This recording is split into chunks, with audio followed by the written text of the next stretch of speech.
31st of December 2016, my social media was filled with conversations of irritation, anger and fear about the year that we've just had. Admittedly, a lot of those conversations were about celebrity deaths.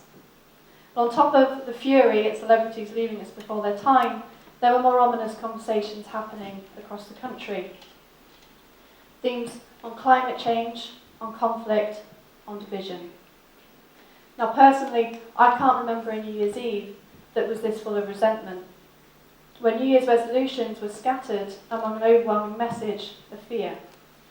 And it certainly seems as though our fear of the future is growing. I liken that feeling to standing somewhere a little bit like this. But what are we on the brink of that's so scary? Feeling the world is getting worse is actually nothing new. It even has a few names.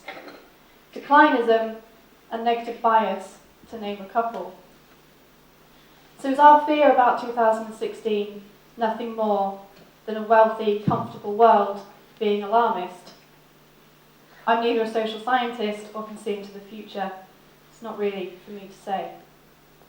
But on top of the conflict, hatred and division last year, there was something else that was making us all very uneasy.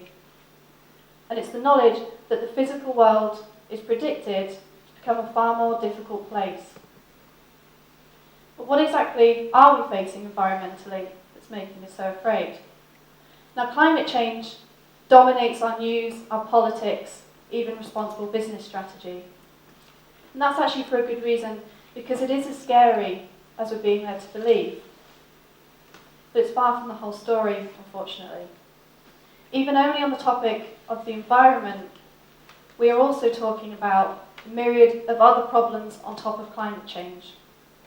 We're looking at deforestation, pollution, pollution of our water, pollution of our air, pollution even of our soils. And anywhere that we are using things at a faster rate than they are being formed, or producing waste at a greater rate that can be absorbed by the planet, we are causing ourselves a problem. We're not being sustainable, we're not being smart, and we're not planning for the future. So let's for a second just bring climate change back down off of the shelf and throw in rising sea levels, ocean acidification, and mass extinctions back into the mix. We end up with a picture that's quite bleak and one we might not really want to look at. But the scariest thing for me about climate change is that it will not affect everybody in the same way. Those of us in the world who are the most vulnerable will be the ones who are also the most vulnerable to climate change, while the wealthy of us are the ones that are more likely to survive. Thousands of people around the world are living in conflict zones, without infrastructure, and in poverty. Now, as a young scientist, I'm starting my PhD in sustainable chemical technologies. I spend a lot of my time thinking about climate change, as you can probably tell, and thinking about the future. And I'm often faced with the question, how on earth are we meant to do this? If I'm honest, it's actually not far from my research question, so that's one of the reasons I think about it so much. The team I'm in are grappling with questions like, what does a hydrogen fuel economy look like? We're trying to build large-scale, long-term computational models to answer some of these questions and to choose the technology that's going to see us through, hopefully. Now, if you're wondering whether we have the technology to face all of these environmental problems, the short answer is yes, we absolutely do. The exact technology to see us through may not exist yet, although some of it certainly does, but the ability to invent and to overcome enormous scientific challenges is one of our best features as a society, as a human race. Technology will not be the limiting factor in what we can do in the face of disaster. So what will be a limiting factor? Well, it's us, it's people.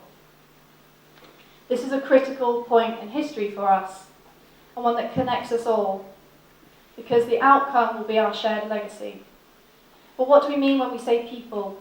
It's easy to think that we're just talking about consumer habits, what kind of cars we drive and what decisions we make. But actually, We are more than just our consumer profile.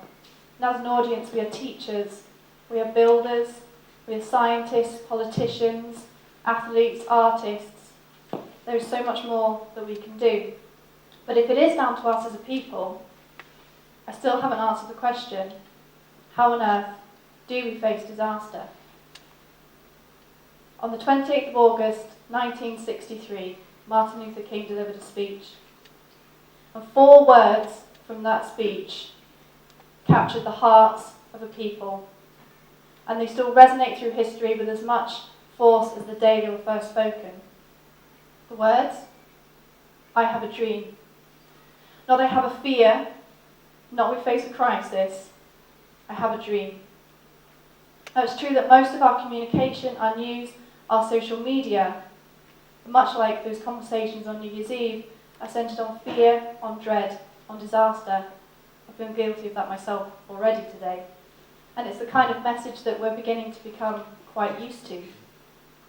But something that I believe is sorely missing from the conversation right now about climate change, and something that I'm aspiring to inspire today, is the common thread of vision. It's time for us to start imagining beyond the world we want to avoid and start picturing the world that we want to build.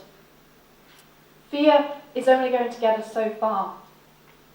Fear is not as creative as hope, as determination, or as dreams. For most of us, concern about climate change eventually turns into apathy when we go home. Then it re-emerges as guilt, and then fear, and then apathy again. But that's the way we're designed as human beings.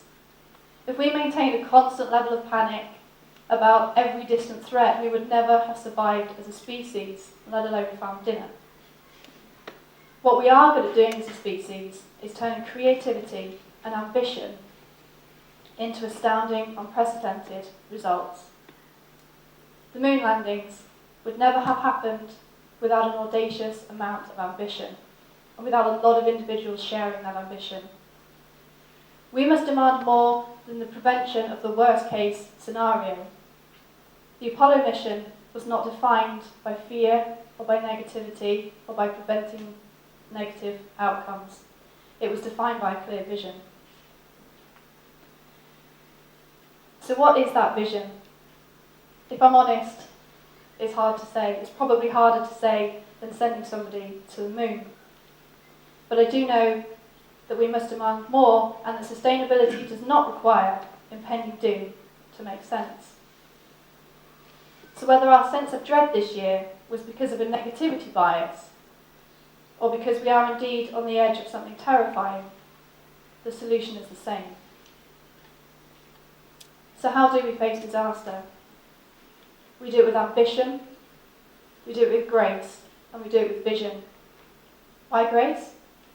Because to me the word grace captures the integrity, the compassion, and the care of thought that is the best part of the human spirit and is our best hope for the future. So rather than being paralysed by fear about climate change, let's build something. Thank you.